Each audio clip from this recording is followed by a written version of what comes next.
ആ ഈ ചൂടിയും കൊണ്ട് എന്താ പരിപാടി? ചെറിയൊരു പണിയുണ്ട്. അപ്പോൾ ഉണ്ണിക്കുട്ടൻ ചോദിച്ചതുപോലെ ചൂടിയും കൊണ്ട് രാവിലെ ചെറിയൊരു പരിപാടിയുണ്ട്.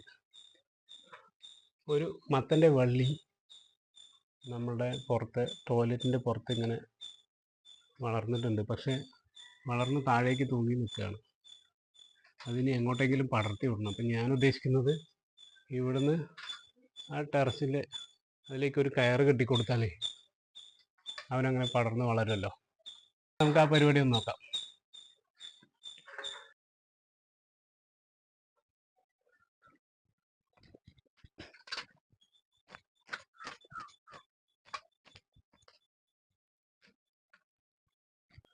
അപ്പോൾ രാവിലെ ചെറിയൊരു പണിയുണ്ടായിരുന്നു. നമ്മൾ ആ മത്തംപള്ളിക്ക് കയറാൻ വേണ്ടിയിട്ട് ഉള്ള ചൂടിയും കൊണ്ട് അതിനെ കെട്ടി റെഡിയാക്കിയിട്ടുണ്ട്. കണ്ടില്ലേ? തൽക്കാലം അവൻ അതിലങ്ങോട്ട് പടർന്ന് കയറിയാൽ ഇനിയിപ്പോൾ ടെറസിൻ്റെ മേലെ പോയിട്ട് മത്തം വരികയാണെങ്കിൽ വന്നോട്ടെ. അപ്പോൾ എന്തായാലും അവർക്ക് വേണ്ട സൗകര്യം ചെയ്തു കൊടുക്കുക എന്നുള്ളതാണ് നമ്മുടെ പണി. ബാക്കിയൊക്കെ അവർ ചെയ്തോളും. അപ്പോൾ അതായിരുന്നു രാവിലത്തെ പണി. വേറെ 2 ചെറിയ കാര്യങ്ങൾ നിങ്ങൾക്ക് കാണിച്ചു തരാം.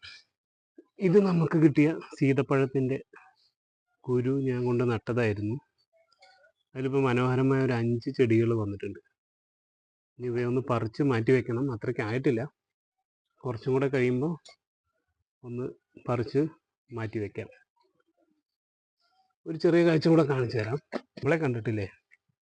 നമ്മുടെ നിത്യകല്യാണി.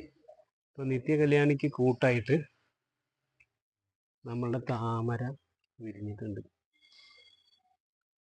താമര മോവ് വിരിയാറായിട്ടേ ഉള്ളൂ. അപ്പോൾ അവൾ സൂര്യന് അഭിമുഖമായിട്ട് നിൽക്കുന്നുണ്ട്. മിക്കവാറും ഇന്നോ നാളെയോ ആയിട്ട് വിരിയും. അപ്പോൾ ഇതൊക്കെയാണ് ഗൈസ് ഇന്നത്തെ രാവിലത്തെ പണി. അപ്പോൾ ഇനി പോകാൻ സമയമായി. എല്ലാവർക്കും ബൈ. നല്ലൊരു ദിവസം എല്ലാവർക്കും ആശംസിക്കുന്നു. ഓക്കേ.